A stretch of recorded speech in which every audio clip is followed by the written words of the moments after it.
Here we go. Everybody, welcome to we have to say this word because it is our penultimate presentation, so we're glad you're here.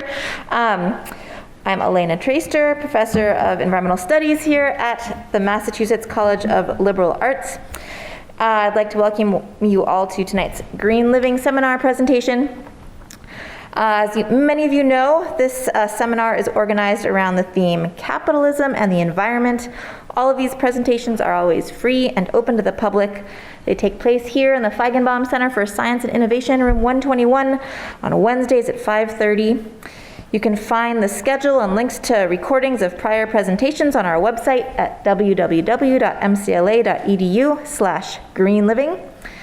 And our presentation today will again last for about 40 or 45 minutes or so before our question and answer session at the end.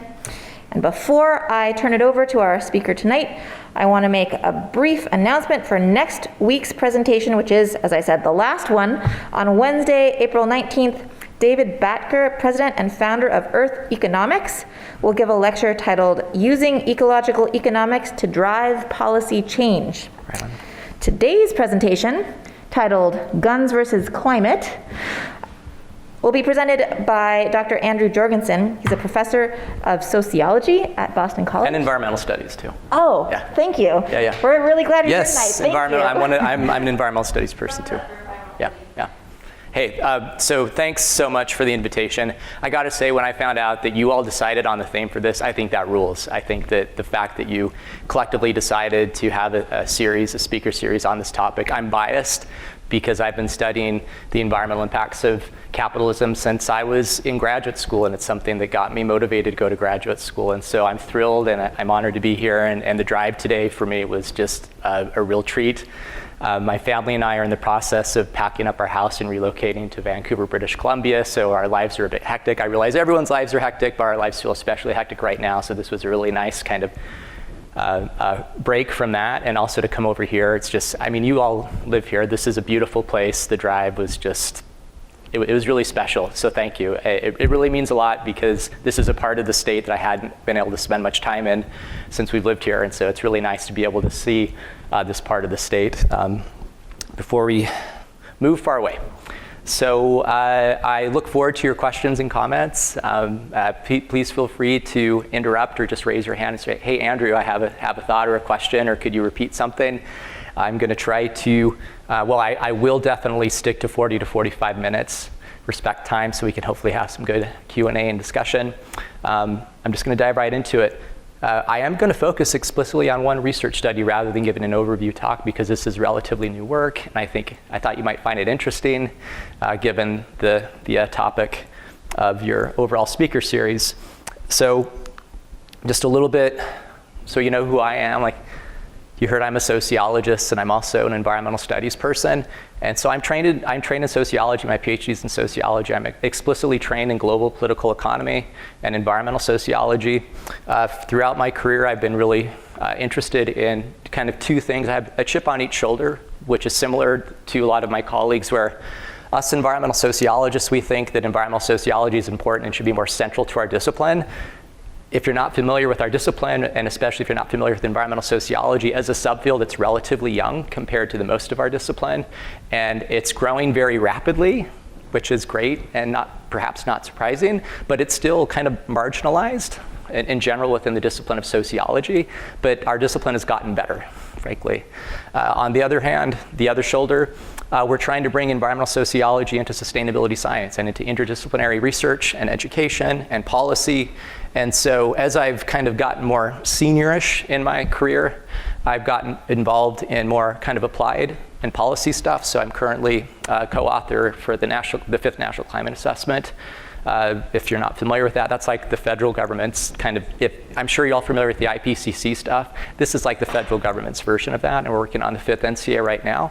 And I'm actually in charge of synthesizing all of the social science research on the drivers of climate change. This is the first time that anthropogenic drivers is going to be included in a national climate assessment. It's about freaking time, because we're at NCA 5.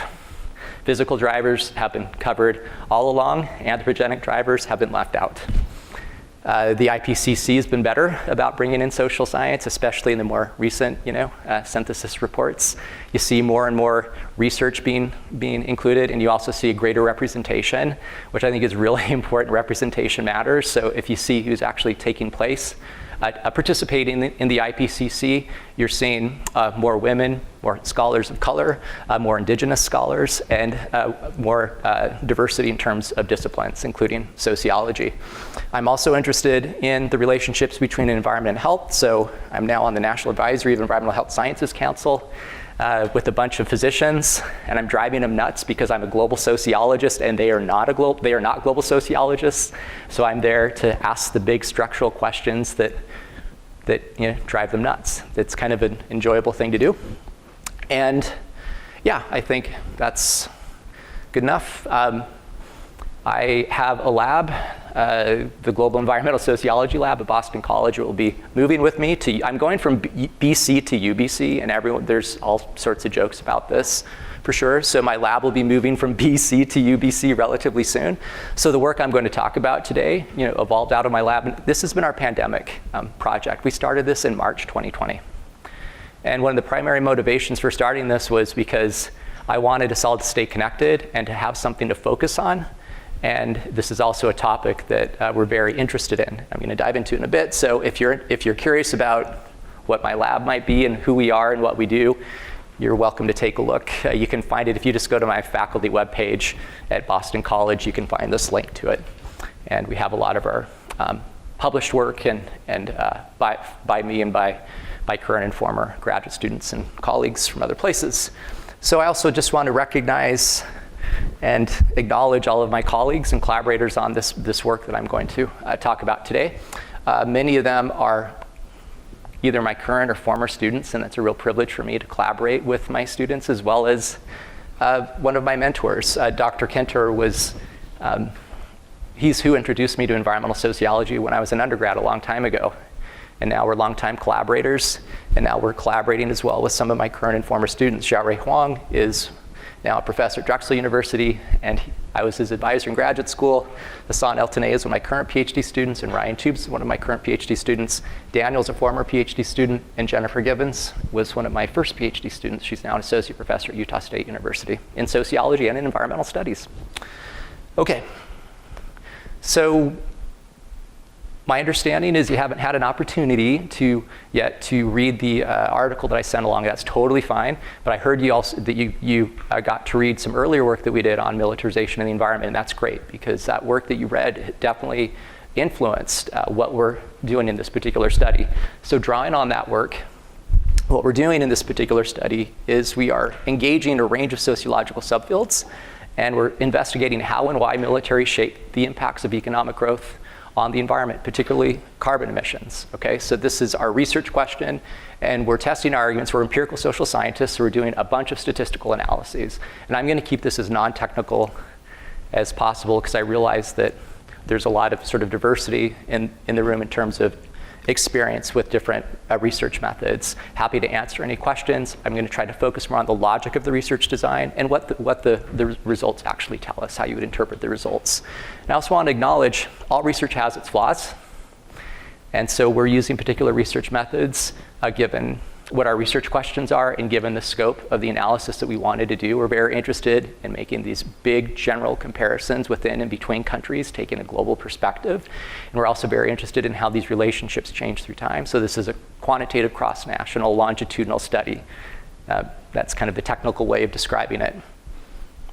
So just to give you a sense of what I'm going to talk about, I'm going to give you an overview of mostly the sociological research on economic growth and environmental change. We have a big debate in sociology, just like every subfield or every discipline has a big debate about the environment and economic growth. Or at least economics does, anthropology does, human geography does, sociology does. You know the drill. So I'm going to talk to you a bit about the sociology literature.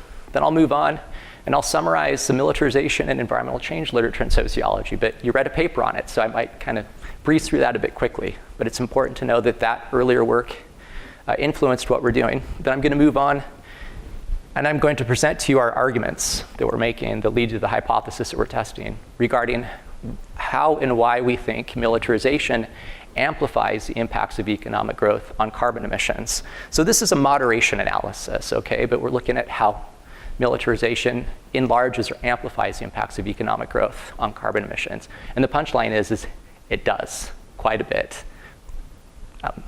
Just leave it at that. Okay. I'll show you some analyses, mostly with some figures. We also do a counterfactual analysis that I'll talk about that I think really highlights the substantive significance of our findings and what a world would look like, a low militarized world versus where we are right now, versus if the world was even more militarized. And it's really quite telling. And then I'll summarize the overall findings. Okay, I do also want to mention that this is kind of a big deal for our discipline. This article is coming out very soon in the American Sociological Review, which is our flagship academic journal. This is both a great thing and also a criticism of our discipline about what I'm to say. This is the first research article on the climate crisis to be published in the American Sociological Review, our flagship journal. One of our two flagship journals. The other is the American Journal of Sociology. AJS has published work on the climate crisis. Now ASR is, and so it's about time, and we're excited that we could be part of that. It'll be out in June. Okay. So economic growth and environmental change. So informed by multiple theoretical traditions that bridge environmental sociology, the sociology of development, and global political economy, research on the human dimensions of global environmental change, including energy consumption and greenhouse gas emissions, largely focuses on the effects of economic growth, just like other disciplines do, ecological economics, for example. On the one hand, we have a series of optimistic theoretical perspectives, such as ecological modernization theory or environmental state approaches, that argue that as societies experience economic growth, the magnitude of environmental harms is likely to decrease. This is sort of the green economic growth argument within sociology.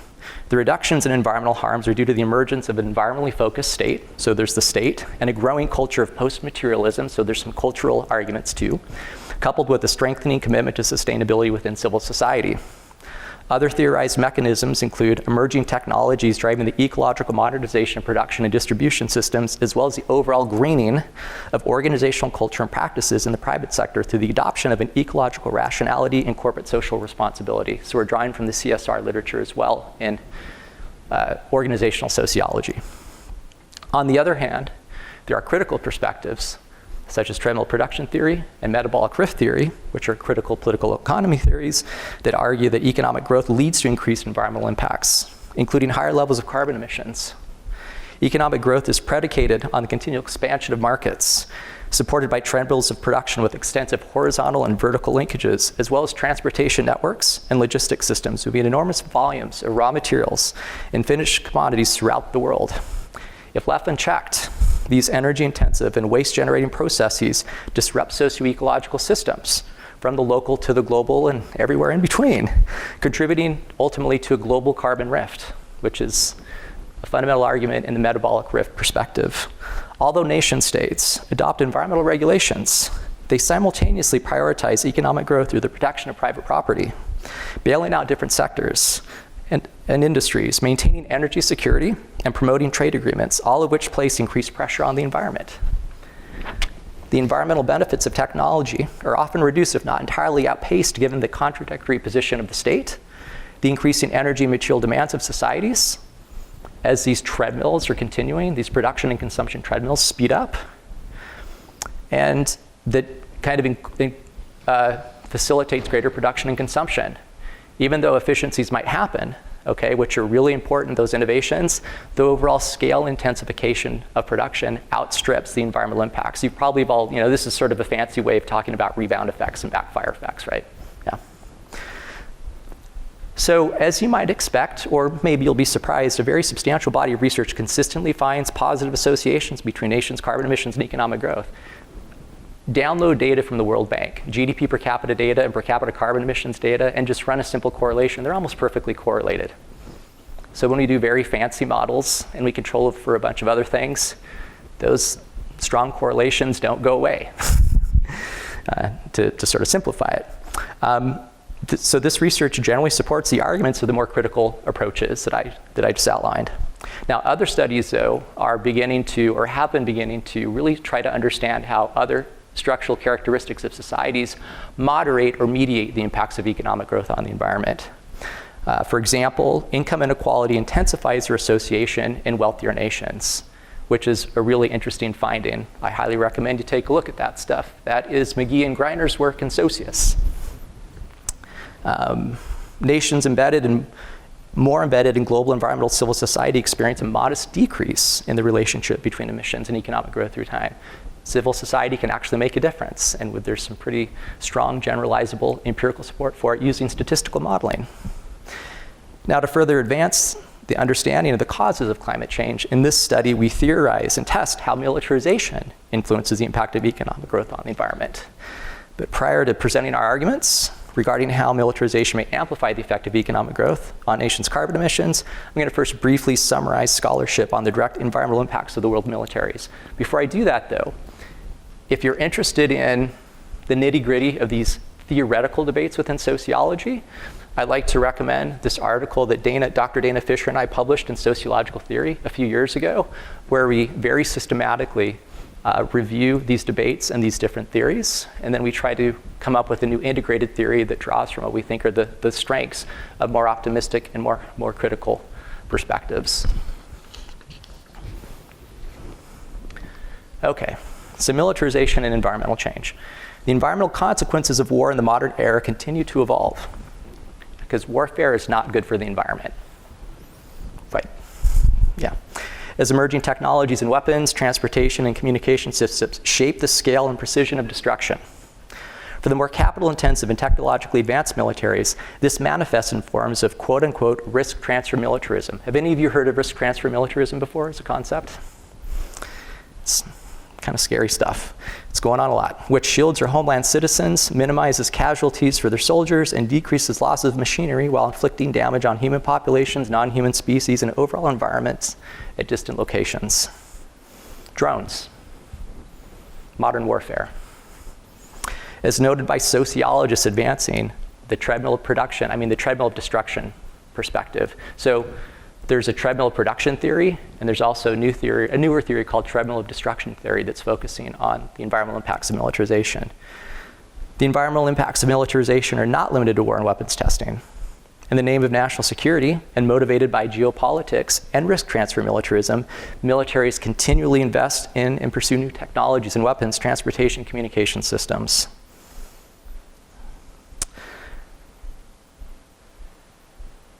I'm just going to give you a sense of just how energy intensive on the ground some equipment is, because I want to kind of move along because I realize you all have read some of this.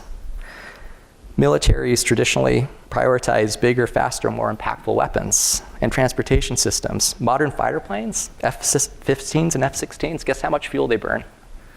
Approximately 1,600 gallons of fuel per hour. Military helicopters burn nearly 5 gallons for each mile traveled. Yeah. And non-nuclear aircraft carriers burn close to 6,000 gallons of fuel per hour. These are considered to be conservative estimates. Scholars recently note the potential for militaries as actors in climate governance. There's an emerging literature on this, the role of militaries in climate governance. And a growing number of the world's militaries do seriously consider climate change a quote-unquote threat multiplier. Do a Google search for threat multiplier and see what pops up. There's going to be a lot of stuff that's going to pop up, for sure. In spite of this, research has shown that nations with larger and more powerful militaries are slower to ratify environmental international climate agreements. It's a well-documented empirical finding by political scientists and sociologists. So there's some contradictions here that are challenging.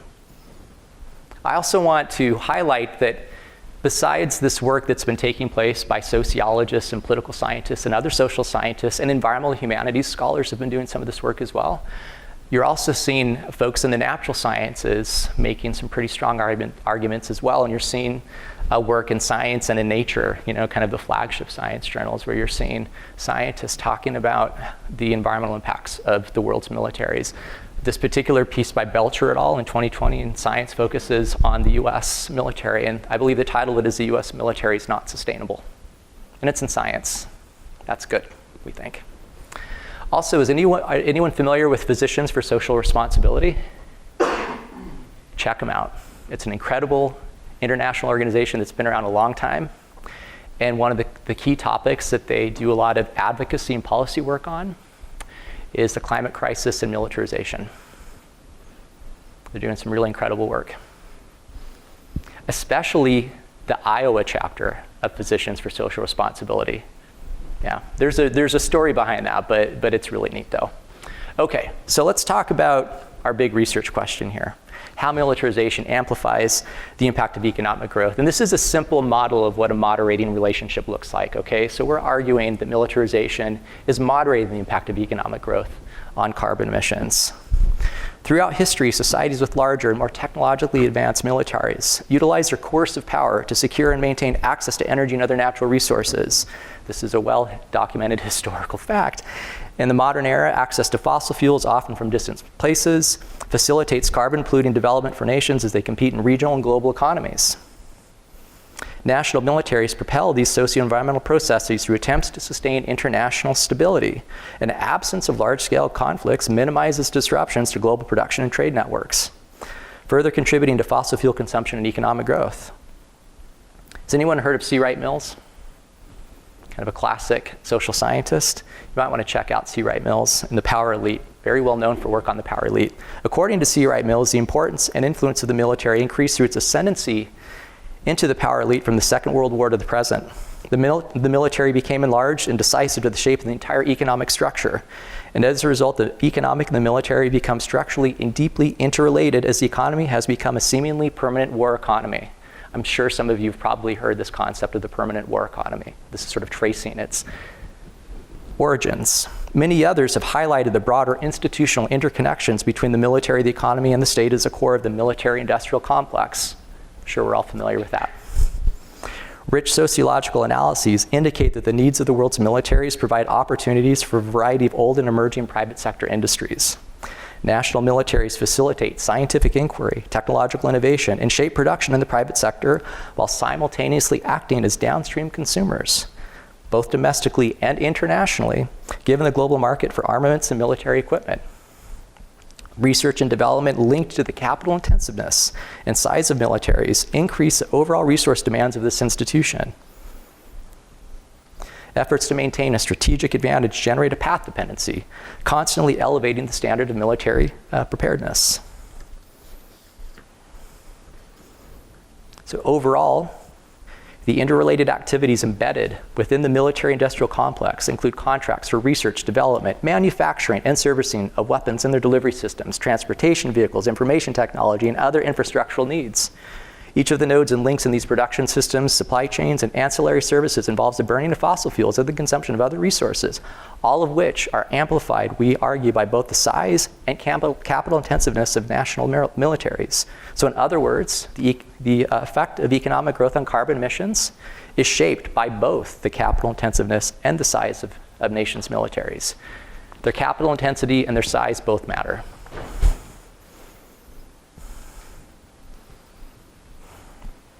So in summary, we argue that the complex and evolving arrangements among the world's militaries and the private sector shape the relationship between national carbon emissions and economic growth. The effect of economic growth on emissions is likely greater for nations with larger and more capital-intensive militaries. As measures that capture these far-reaching and distinct characteristics of contemporary militarization, we argue that both military expenditures per soldier, this is how we measure, this is, measurement's important, this is how we measure capital intensiveness, and military participation rate, our measure for military size, enlarge the effect of economic growth on nations' carbon emissions.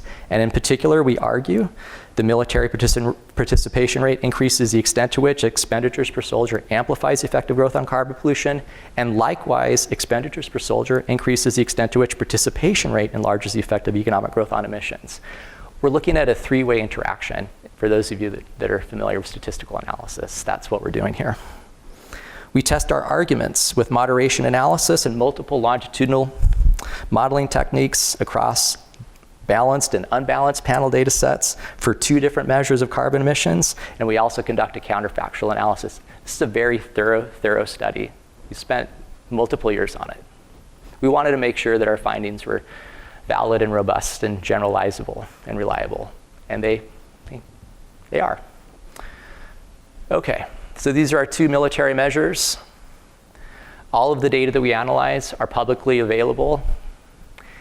If you're curious, if you'd like to see our data set, bounce me an email, I'll send you the data. If you like doing analyses, I'll send you our data code. You can replicate our models if you'd like. We believe in open science and replication. That's important stuff. So just to give you a little bit of an idea of our primary types of analyses that we do, our primary model that we estimate is a 2-way fixed effects elasticity model of per capita carbon emissions for 106 nations, okay? We do a whole bunch of other stuff, robustness checks using different kinds of model estimation techniques. We also do analyses where we systematically take out every country in our data set to see if there are any outliers, because typically, and I understand why, whenever we talk about cross-national work like this, folks assume that like the US and China are largely driving our results, and they're not. In fact, just so you know, if I take the US out of the analyses, the effects get bigger, not smaller, for our key findings. Yeah.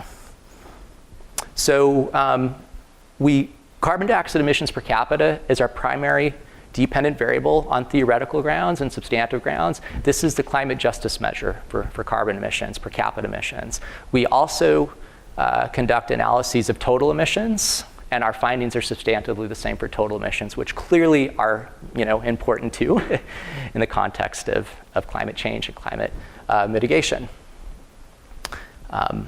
If you're curious about our independent variables, GDP per capita in our data set is very highly correlated with military expenditures per soldier, okay? So just bivariate correlations for our data set, 0.80, that's a strong correlation. Military participation rate in GDP is weakly correlated at 0.25. Most important, see this here? Our 2 military measures are uncorrelated. They're statistically correlated at 0.01. They're capturing far-reaching and distinct characteristics of militarization. Okay. So rather than putting up some tables, I have some coefficient plots to make everyone's lives a little bit easier, including mine. So this is just to give you an idea of our key findings here.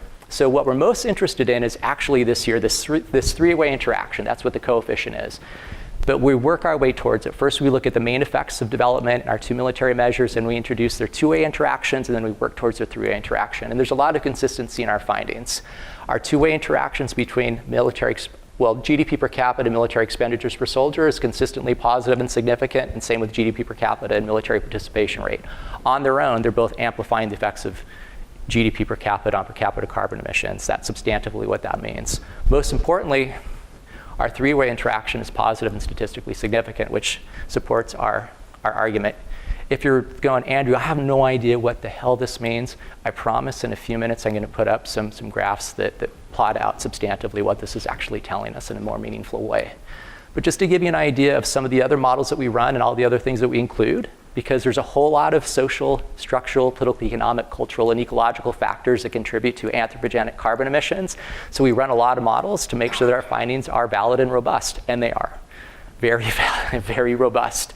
So just to give you an idea of some of the other models that we estimate, where we control for democratization, trade, urbanization, renewable energy consumption, arms exports, oil production, just to give you an idea of some of the other things that we control for. Some of these things statistically matter, some of them don't in these sorts of models at this level of aggregation. But regardless of what we include in our analyses, our key findings hold very, very consistently. So let's talk about what this 3-way interaction actually is telling us.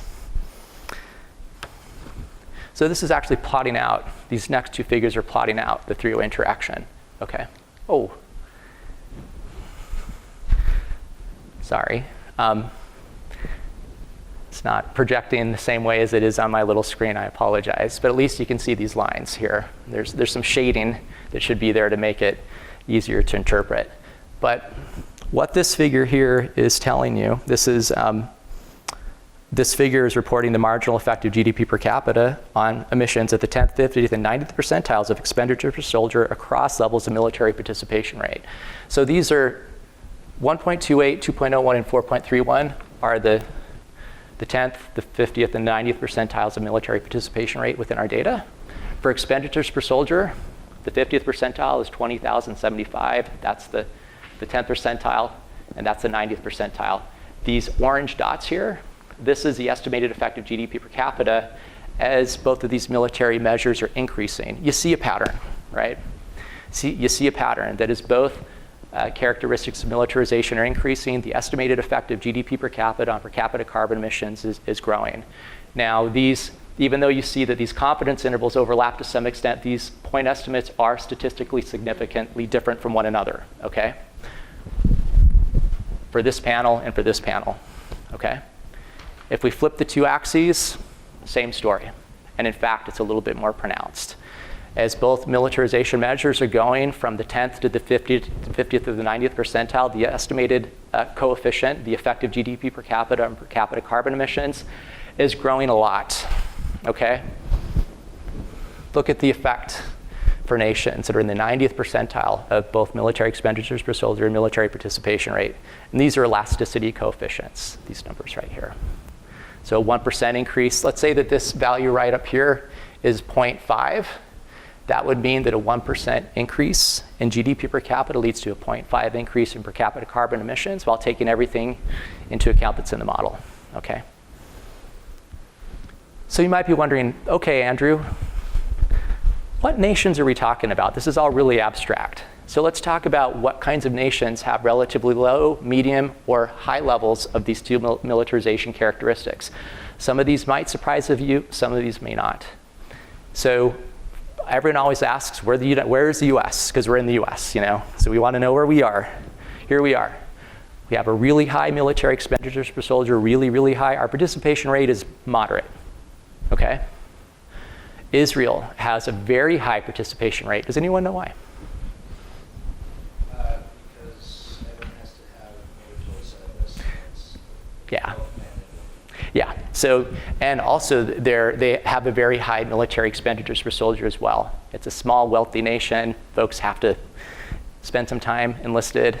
So that's why Israel falls there. Folks also like to know, like, where's China? Well, there's China, where's Russia? So they're both kind of in the middle, okay? Canada is over here. I'm focusing on Canada because I'm moving to Canada, and so I'm interested in what's going on there. Just acknowledging my bias. Okay, Ethiopia and Gambia, both low. And I'm not cherry picking, I just wanted to give a sort of geographically representative and economically development representative kind of snapshot sample of where some of these nations lie. Okay.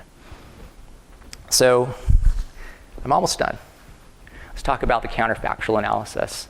This really will hopefully underscore how big of an effect militarization is having on the climate crisis through how it's enlarging the effect of economic growth, okay? So this is a question of substantive significance, and this is a counterfactual analysis using statistical analysis. You can do counterfactual history, this is counterfactual statistical analysis. So what we do here is we ask what average emissions per capita would look like if every nation in our sample had military expenditures per soldier and military participation rates equal to that observed at the 90th percentile and the 10th percentile of the distribution, okay? This figure here reports the yearly average emissions per capita under each of these two scenarios. A world of 10th percentile militarization, okay?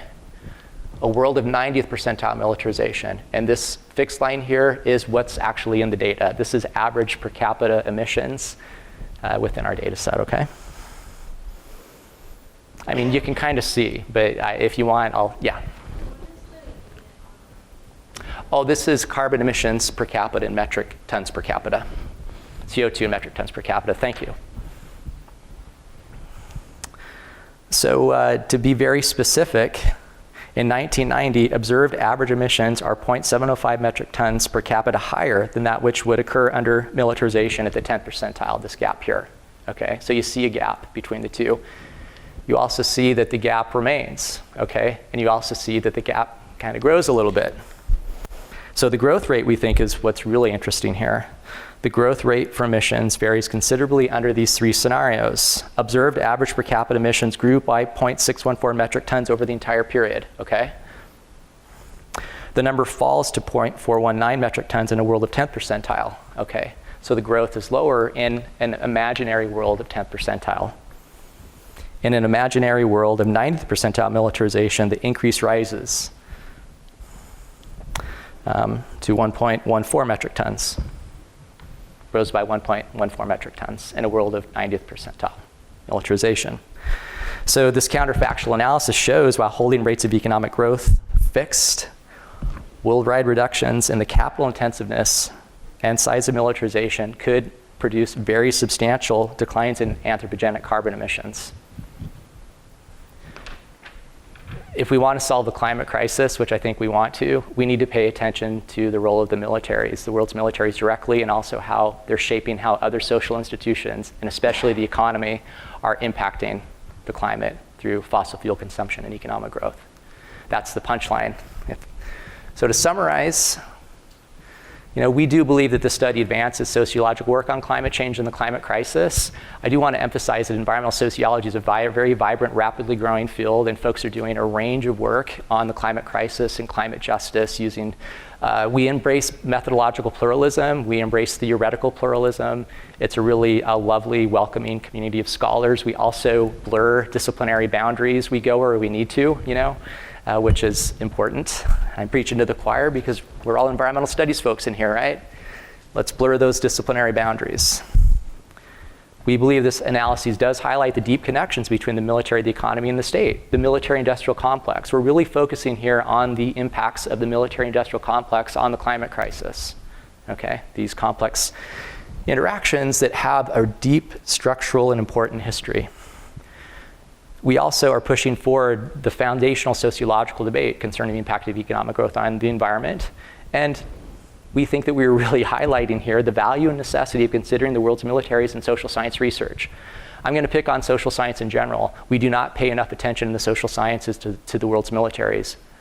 We've done more work on studying warfare, the social and environmental impacts of warfare as we should, but just thinking of militaries as large-scale social institutions and trying to understand their social, the economic, and environmental impacts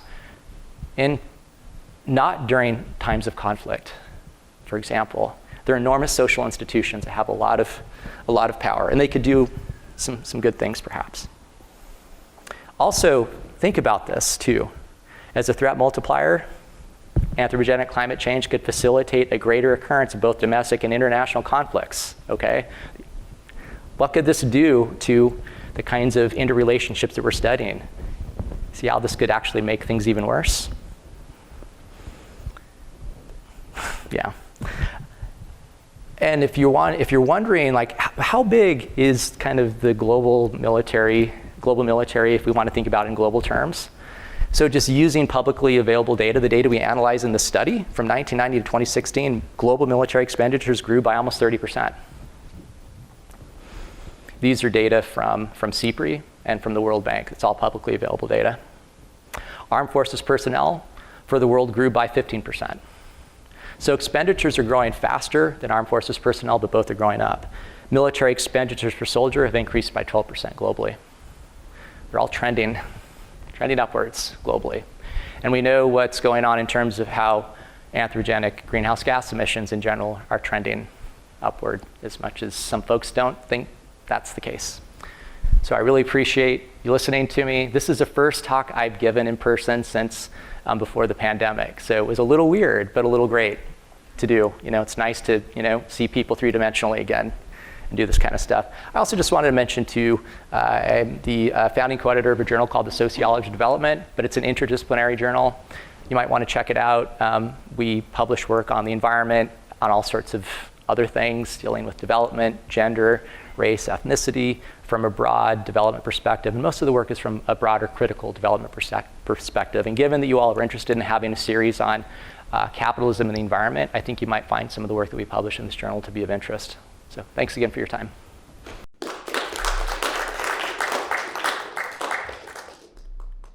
As promised, we have time for questions.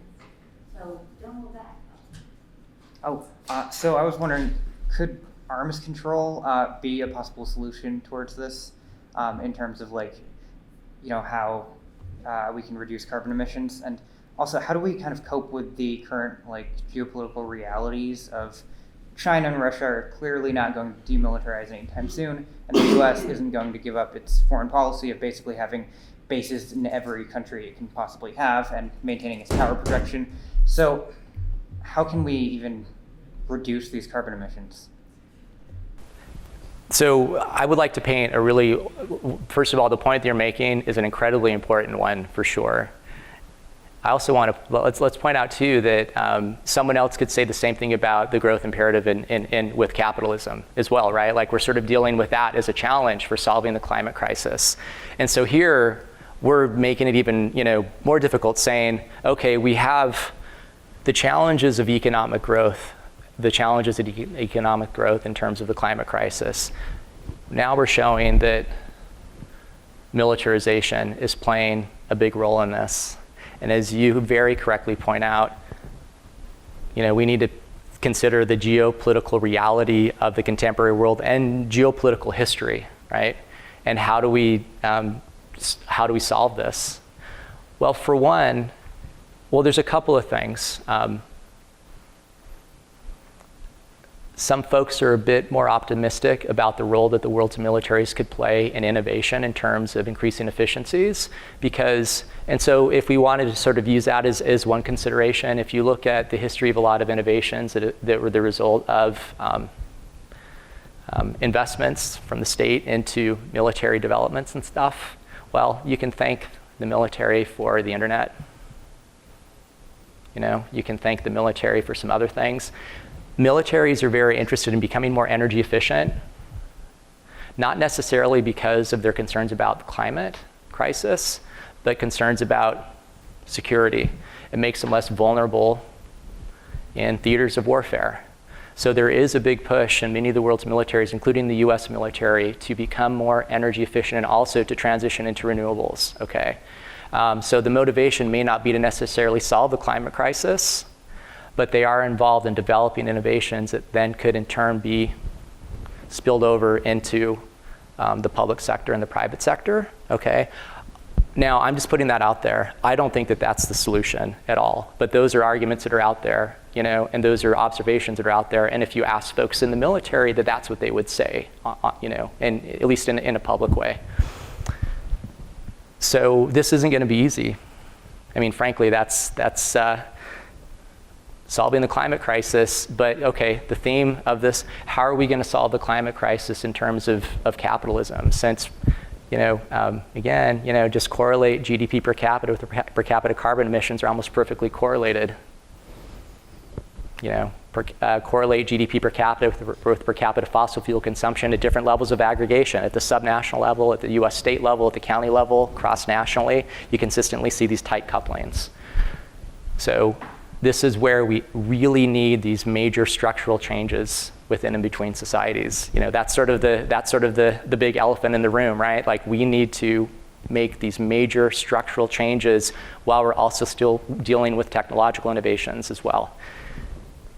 This is a key take-home of a lot of environmental sociological research. If we solely rely on technological solutions, we're never going to solve the climate crisis. And it's not the technology's fault.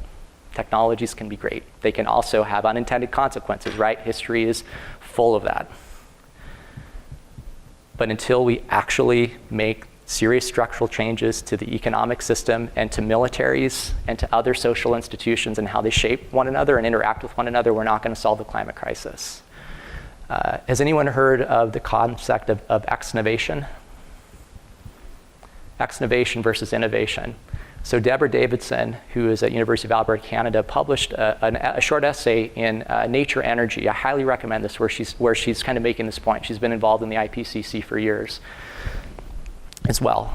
One of the early environmental sociologists to be involved in the IPCC stuff. And exnovation is an idea that actually comes out of the business world versus innovation. We are so drawn to focusing on innovation to solve our problems, and assuming and sort of chasing that idea and assuming that that's going to just kind of magically fix the structural stuff as we continue to innovate. But if we don't actually focus on the structural stuff, it's really not going to matter. And this is an empirical observation that is really depressing, but illustrates this point really well. Some of you have probably heard of this or seen this in the research literature. You know how there's a widely held assumption that renewable energy is reducing fossil fuel consumption? Is it in the aggregate? Not so much. What's going on is we're producing and using more renewables, but we're not reducing at the aggregate how much fossil fuels we're burning and consuming. We're innovating, but we're not exnovating. We're not dealing with the structural stuff that was already in place that was burning coal and oil and natural gas, okay? So this is not criticizing the innovation. This is pointing out, unless we deal with the structural stuff, we're not going to solve the climate crisis, the biodiversity crises, these other crises that we as environmental scholars and researchers, what you are all drawn to. That's what drives you to environmental studies. You're looking for solutions, right? I get it. And this is depressing as hell. But this is the reality of the situation. The world's militaries are playing a big part in how economic growth is contributing to the climate crisis. Besides their direct effects, their indirect effects and how they shape economic systems. Yeah. Participatory democracy could perhaps help too. And also just eradicating, warfare. You know who you really should ask? You want to talk to these folks, because this is something, that point, they've been thinking about this for decades.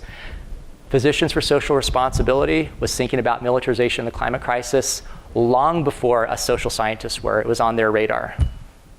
As physicians, as public health scholars and physicians that really care about the well-being of people on the planet, and they made the connection. They're like, holy moly.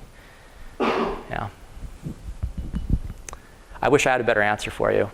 I mean, it's just, I don't. Or more encouraging. I know it's depressing. That's just the reality of the situation. But here's something also that I would say that is encouraging, perhaps, because I like to think that good research can lead to better policy. And, this research is gaining momentum and interest. Researchers in different fields are beginning to do more and more work on the environmental impacts of the world's militaries, this way in a range of ways. This area of work is being covered in the NCA 5. My colleagues and I predicted that it would get scrubbed. I'm just being honest. That it would be considered too controversial, even though it's peer-reviewed, rigorous social science research, but it didn't. It's made through all the rounds of peer review, through all the agencies, through the National Academies of Sciences and Engineering, through the reviews from the general public, and it's also making its way into look at the most recent IPCC mitigation assessment. They're talking about this stuff too. That wasn't going on a few decades ago. So that's progress. It's slow. It's not fast enough, but I think that's encouraging too. I'm not very good with time management, answering questions, because that was just such a damn good question, and I wish I had a better answer for you. Yes? My question sort of in vain with this statement. I don't think the military is going to go away anytime soon, which that's part of our sadness about the world as a state. I was in the military for a short amount of time though, and I noticed that there were things that the military can do that our town can't do. Mm-hmm. If our mayor decrees, we saw how COVID worked, everybody was supposed to wear a mask. Nobody wore a mask because nobody really cared.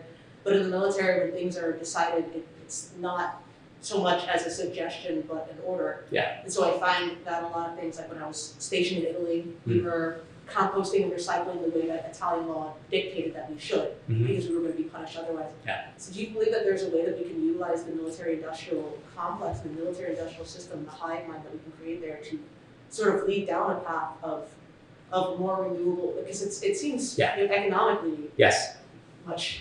So do you see that in the future at all? I mean, I think it's possible, because also there's historical examples of all sorts of innovations emerging through these very strong connections between the state, the military, and the private sector. Like there's an enormous amount of historical examples. So I do think it's possible, because those structural relationships and pathways do exist, or they did exist. So I do think, and others do as well, that do this, that have been studying. Like there's a big debate in like political science and in sociology, the guns versus butter debate that's been around for decades, right? And this is sort of building on that as well. And ideas about military Keynesianism, right? That like which that idea makes some people nervous, but there's the potential there for the reasons that you suggested for sure, right? That given how complex and big of an institution the military is, as a major, powerful social institution that interacts with other powerful social institutions, that has that structure put into place, whether we like it or not, like what you described, absolutely. And a lot of the innovations that occur largely spurred by scientific advancements to enhance, the arms race, because the arms race never ends, right? This is like a treadmill thing that never ends. That, just thank the military for Amazon. Seriously. Every time you order something on Amazon, you can thank the military for that, because ultimately, that's, if you sort of trace back the origins again of the internet, there you go, or as you well know, as you pointed out, the world's militaries, the US military especially, is very interested in becoming more energy efficient and transitioning into renewables for a range of reasons that are about security, out in the real world, which makes a lot of sense. So, spillovers can happen, these spillover effects. Innovations occur this way, but then they're turned into products that are available to articulated consumer markets all over the world. So yes, I think it's possible. Perhaps it's encouraging too that increasingly so the world's militaries are taking the climate crisis seriously. How can they not, given the history of our species and what can happen when there are environmental crises of different kinds, what that can do to internal and external conflicts. So I think that in a way, their growing concern about the crisis that they're contributing to and have been contributing to a lot could also be part of the solution, both in terms, definitely on the innovation side, for sure. Yeah. I'm hopeful, and I don't think, and I'm not trying to be hopeful. I'm trying to be hopeful based upon, a good heavy dose of reality too. Yeah. No, thank you. Yeah. What are your thoughts on, with the Russian-Ukrainian war that's going on right now, a lot of Europe since they don't want to use Russian oil there, there's a lot of major green energy infrastructure projects that are being built. And a lot of coal being burned. A lot of coal being burned right now, Yeah. but that's the inevitability of it all. But how do you feel like that sort of, in a way, this war might be good for the environment in the long run?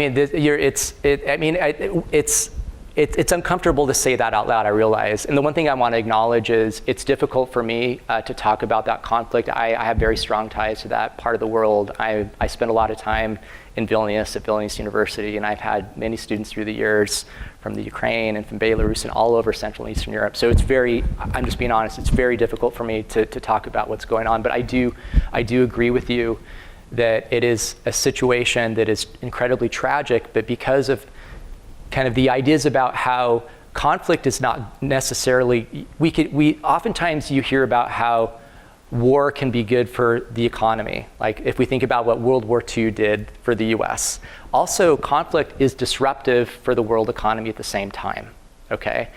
And this conflict has been disruptive for regional economies, the world economy, and been very disruptive for energy systems at multiple scales. And so so there's sort of a push to innovate to deal with this. And so I think you're right that this is a situation in which I don't even know what are the appropriate words for me to use that are appropriate in a public setting.